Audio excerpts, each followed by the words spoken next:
ہندو doctor کئی مسلمانوں پہ بھاری پڑ چکا ہے. آپ نے سوشل میڈیا پہ دیکھا ہوگا کہ کچھ دن پہلے کراچی میں ایک افسوسناک واقعہ پیش آیا. ایک امیر زادی نے نشے کی حالت میں اپنے فارچونر کے نیچے کئی لوگوں کو کچل کے رکھ دیا.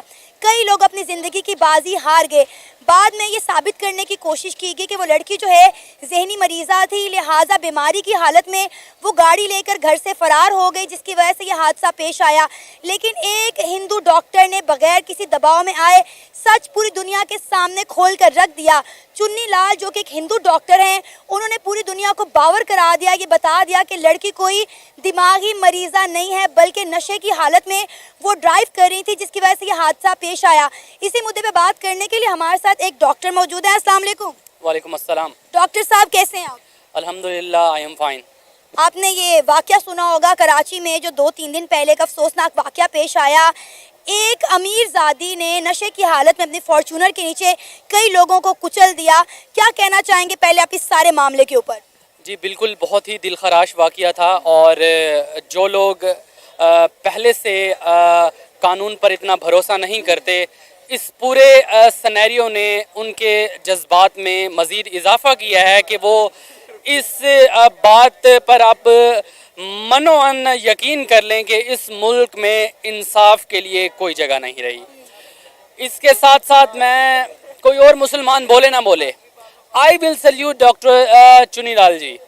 جس طرح انہوں نے بغیر کسی دباؤ میں آئے ایماندارانہ اور جو ایک صحیح رپورٹ تھی اس کو دنیا کے سامنے رکھا, تو کوئی اور مسلمان اس کو سلام کرے نہ کرے تو یہ الگ بات ہوگی. But being a Muslim, being a medical professional, I would like to salute sir Chunni Lal جی. تو میں تو یہاں تک کہوں گا کہ ہزاروں سعادت حسن چنی لال جی پر قربان. اتنا مجھے ان پر رشک آیا اور مجھے اتنا فخر ہوا کہ چنی لال جی پاکستانی ہندو ہیں. تو بہت ہی اچھا لگا ان کی اس بہادری اور ایمانداری کو دیکھ کر, اور بہت افسوس ہوا اپنے نظام عدل کو اتنا کمزور اور مکڑی کے جالے کی مانند پاتے ہوئے.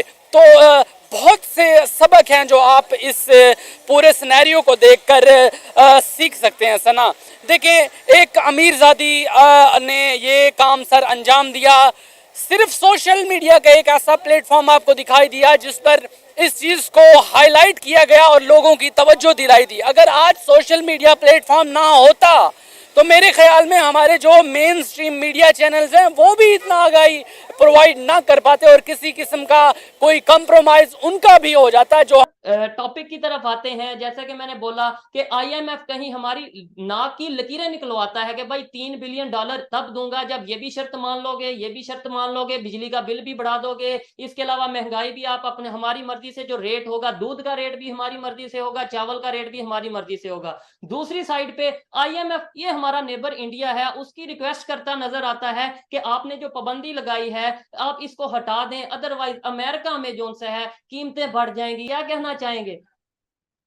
صاحب افسوس کہ بارڈر کے ایک پاس آپ نے صورتحال بتائی ہے ویسی ہے, اور دوسری سائڈ پہ یہاں پہ فیٹف آپ کی ناک کی لکیریں نکلواتا ہے. دوسرا, آئی ایم ایف نے آپ کے ساتھ کون سی شرط ہے جو نہیں رکھی انہوں نے, بلکہ یہاں تک کہ آ کے اب وہ آپ کے سیاسی معاملات کے اندر بھی انٹرفیئر کر رہے ہیں. کبھی الیکشن پوچھتے ہیں کیسے ہوں گے, کیوں ہوں گے, کون کرائے گا, یہ ایک الگ چیزیں ہیں. آپ کے ابھی بجلی کا ریٹ ہے وہ بڑھا ہے ریسنٹلی, اس کے بعد وہ بجلی کے ریٹ پہ انٹرسٹڈ ہیں, لیکن آپ کے 87 ممبر ہیں اس وقت کیبنٹ کے, ان میں ان کا کوئی انٹرسٹ نہیں ہے. لیکن دوسری طرف میں یہ بتانا یہ چاہوں گا کہ بھارت کو یہ کرتے ہوئے 76 سال لگے ہیں. آپ یہ دیکھیں کہ وہاں پہ انڈین انسٹیٹیوٹ آف ٹیکنالوجی سے لوگ پڑھ کے جا رہے ہیں اور پوری دنیا پہ حکومت کرتے نظر آ رہے ہیں. اس وقت اگر دیکھا جائے تو امریکہ, آئی ایم ایف تو الٹیمیٹلی از فنڈیڈ بائی امریکہ. امریکہ کی ہر دوسری بڑی آرگنائزیشن کا ہیڈ جو ہے وہ بھارتی نژاد ہے اور انڈین انسٹیٹیوٹ آف ٹیکنالوجی سے پڑھا ہے. اجے بنگا کی سب سے بڑی مثال ہے, ان کے کانگریس مین, ان کے پریزیڈنشل کینڈیڈیٹ, حتیٰ کہ وہاں کی وائس پریزیڈنٹ جو ہیں کملا ہیرس, وہ انڈین نژاد ہے. اور جب دوسری طرف ابھی ریسنٹلی آپ نے اور میں نے مل کے, مجھے ابھی یاد ہے کہ مودی صاحب کا ہم نے جو اوورسیز ٹرپ کور کیا تھا,